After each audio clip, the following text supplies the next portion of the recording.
Bonjour et bienvenue dans l'entretien de l'intelligence économique, l'émission consacrée aux acteurs de la mondialisation.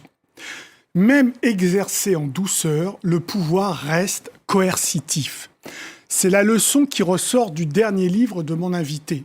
Nicolas Moinet est professeur des universités à Poitiers, praticien et chercheur en intelligence économique et auteur d'un ouvrage qui vient de paraître chez VA Éditions intitulé Les sentiers de la guerre économique. Bonjour Nicolas Moinet. Alors d'abord, précisons que c'est donc le deuxième tome d'une trilogie, donc un troisième va sortir, et celui-ci porte donc sur le soft power, l'influence. Est-ce que vous pouvez nous dire en quelques mots ce qu'est pour vous le soft power ? Bonjour Ali Lady. Alors, le soft power, effectivement, il faut le définir parce qu'on a tendance à le confondre avec la simple influence culturelle. Le soft power, c'est un pouvoir feutré qui nous étreint et nous enveloppe de toutes parts et qui sert avant tout à la domination. Donc, qui dit soft power dit politique concertée d'un État pour dominer dans les rapports de force internationaux. Alors Nicolas Moinet, ce livre raconte votre parcours. Ça fait 3 décennies que vous êtes dans l'intelligence économique et vous avez donc souhaité mettre soft power au pluriel. Pourquoi ? Parce que lorsqu'on commence à travailler sur le sujet, on se rend compte que derrière ce concept un peu fourre-tout, il y a des réalités très différentes. Et d'ailleurs, pour preuve, on a maintenant d'autres concepts qui naissent comme le smart power, le sharp power, et on voit bien qu'en fait, derrière le mot soft power, il y a des pratiques très différentes. Donc on parle par exemple des États-Unis, de la Russie, de la Chine ou de la France. Donc il était nécessaire un peu de faire le tri et de montrer la diversité en fait des pratiques dans ce domaine, en les reliant toujours à une idée qui est que nous sommes dans une guerre économique systémique. Alors donc, je disais, ce livre relate votre parcours. Et ce qui est assez marrant, c'est que vous commencez comme étudiant par découvrir cette influence, cet aspect un peu étrange de l'influence. Et vous allez le découvrir tout au long de ces années-là. Et c'est ce qui vous surprend le plus. En fait, oui, j'ai réussi à m'extraire de mon milieu. J'ai effectivement commencé par militer dans des milieux, on va le dire, qui s'appelaient à l'époque ultra-libéraux, maintenant on dirait néolibéraux. Et j'ai pu voir de l'intérieur, en fait, comment ça se passait.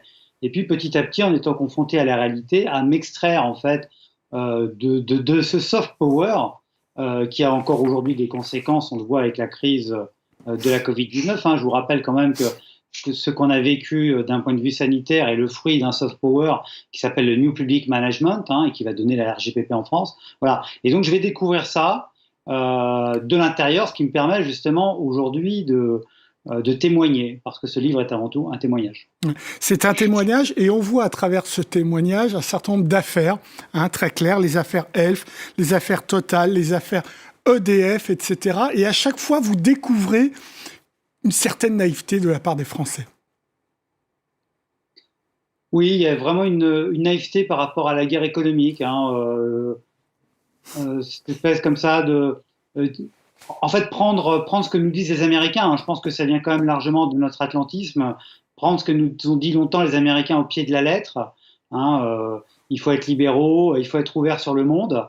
Or, lorsqu'on regarde un peu les pratiques, notamment des États-Unis, on se rend compte que les États-Unis défendent leurs intérêts stratégiques, font du protectionnisme, font du soft power de manière très intelligente, ce qui n'empêche pas, évidemment, à côté, de rayonner et d'avoir une influence tout à fait positive.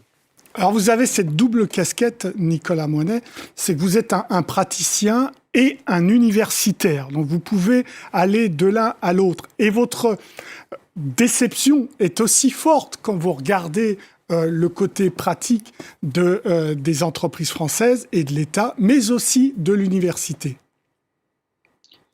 Oui, parce que lorsqu'on observe le soft power, notamment américain, qui est un peu des États-Unis, qui est un peu le modèle du genre, on se rend compte que c'est quand même une logique de transversalité permanente, de personnes qui passent de l'université au gouvernement, dans des cabinets privés, dans des services de renseignement, etc.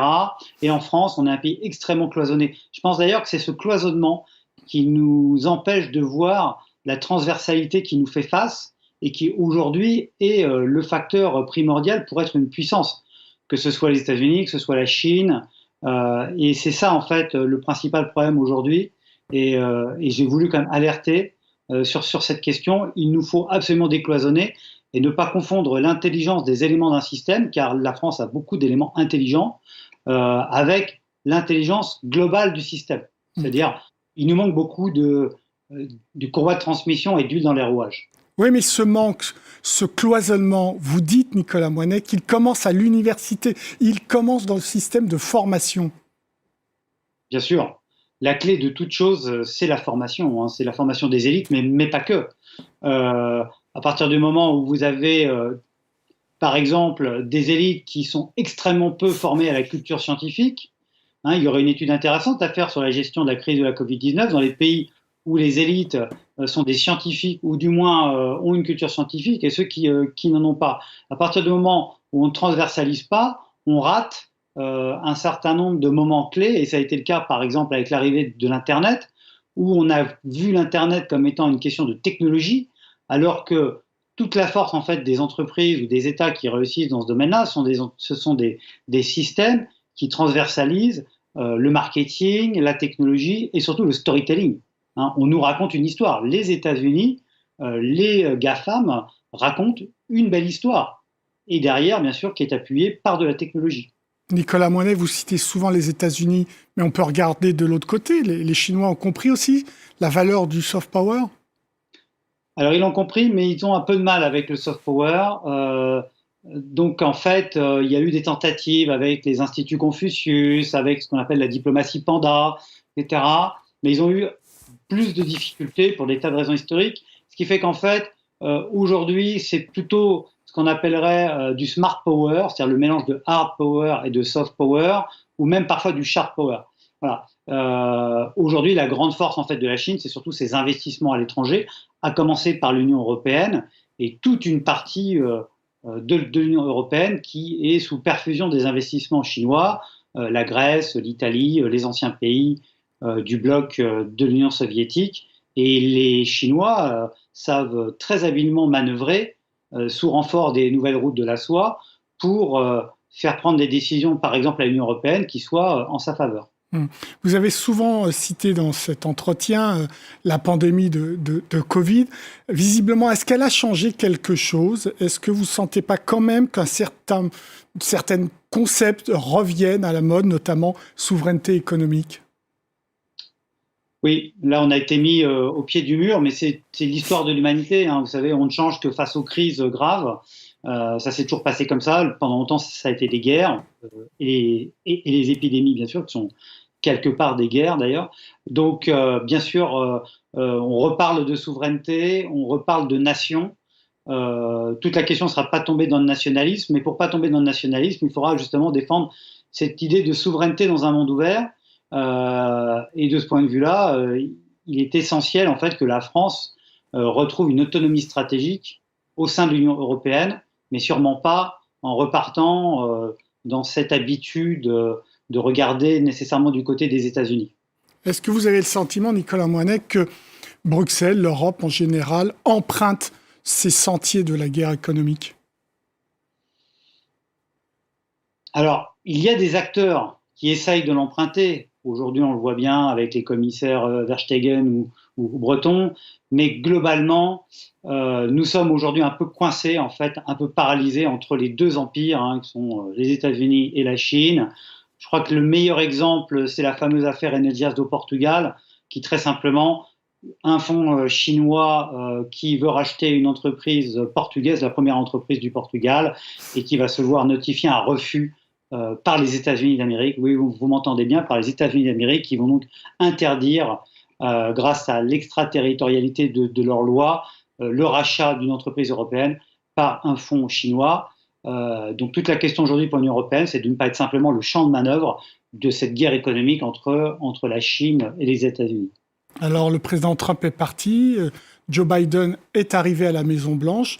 Est-ce que vous êtes plus optimiste dans les relations transatlantiques? Alors, plus optimiste dans le côté sympathique de la relation. Il est évident que discuter avec Joe Biden ou avec Harris ou d'autres, évidemment, va être plus simple que discuter avec Donald Trump. Ensuite, l'histoire nous montre récente nous montre que les démocrates ont toujours été très offensifs en matière de guerre économique, et c'est normal, ce sont des patriotes d'abord de leur pays, ils veulent le développement des États-Unis, ils le font de manière beaucoup plus soft, et de ce point de vue-là, c'est plutôt plus compliqué pour nous. Lorsqu'on avait en face de nous Trump, c'était facile de sonner la lalie et de dire attention, nous avons un méchant en face de nous. Aujourd'hui, ça va être beaucoup plus difficile. Et il y a fort à parier que les Américains vont parfaitement savoir manœuvrer. Ils ont déjà commencé d'ailleurs. On la voit bien puisqu'ils appellent, par exemple, la fin de Nord Stream 2 en prétextant bien sûr ce qui se passe du côté russe. Donc ça y est, la guerre économique est lancée. D'ailleurs, une des premières mesures de Joe Biden a été de nommer un nouveau président de la CIA, même avant d'être intronisé président des États-Unis. Merci beaucoup Nicolas Moinet pour ces réponses. L'entretien de l'intelligence économique est terminé. Évidemment, vous pouvez retrouver cette émission sur france24.com. Au revoir.